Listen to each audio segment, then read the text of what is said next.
Mengapa Presiden Prabowo dan jajarannya akhirnya memilih mantan perwira TNI sebagai pemimpin BUMN PT Timah? Ada banyak alasan tepat yang cukup mencengangkan kenapa sosok prajurit yang berintegritas dan berpendidikan bagus dipilih menjadi CEO PT Timah. Juga sudah lama jadi mantan prajurit. Ngerti juga saya itu, ya kan? Penyelundupan harus kita hentikan, mengancam industri kita, mengancam rakyat kita. Pertama, kita bisa melihat bersama akhir-akhir ini dan beberapa tahun ke belakang, penyelundupan timah itu semakin luar biasa maraknya. Dan ini merupakan faktor fundamental di mana PT Timah yang mendapatkan privilege monopoli seharusnya mampu atau paling tidak bisa lebih bekerja sama dengan aparat lainnya demi mencegah penyelundupan timah. Badan Keamanan Laut Republik Indonesia Bakamla RI mengagalkan upaya penyelundupan sebanyak 30 ton pasir timah ilegal yang hendak dibawa ke Malaysia menggunakan kapal motor Restu Ibu. Pasir timah yang dalam bentuk 600 yang kalau total sekitar 30 ton.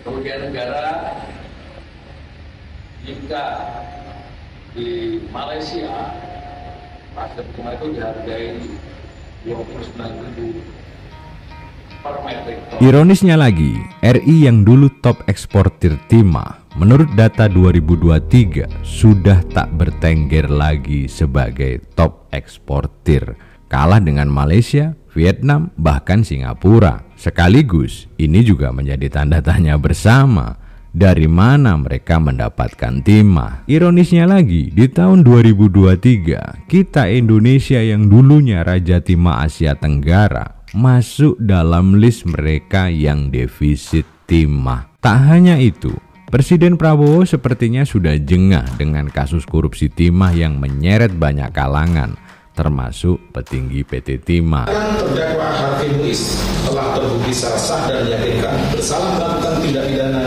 korupsi yang dilakukan secara bersama-sama dan melakukan tindak pidana pencucian uang secara bersama-sama sebagai mana diatur dalam dakwaan ke-1 primer dan ke-2 primer.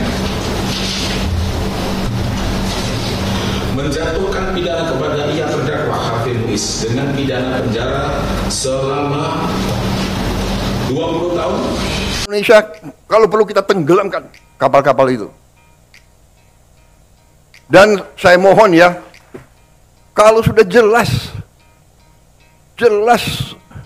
melanggar, jelas mengakibatkan kerugian triliunan, ya semua unsurlah.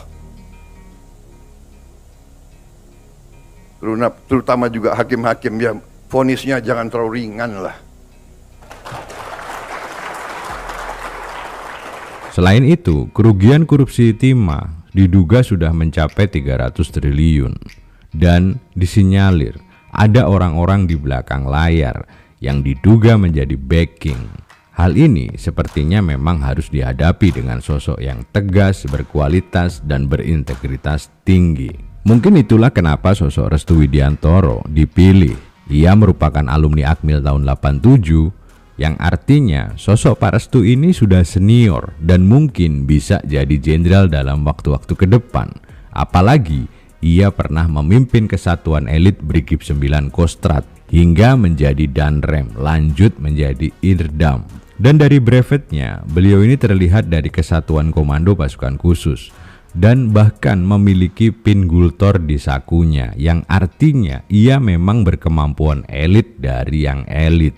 Ia juga pernah bertugas di PBB dan memiliki latar pendidikan yang cukup cemerlang, S2 dari King College London dan meraih gelar Master of Defense dari Cranfield Universities. Dan hadirnya sosok spesial ini tentu bisa menjadi harapan bagi semuanya untuk mengatasi berbagai masalah timah, terutama di senternya yaitu PT Timah yang sempat diterpa badai berkali-kali, dari kepegawaian lah sampai urusan tata niaganya.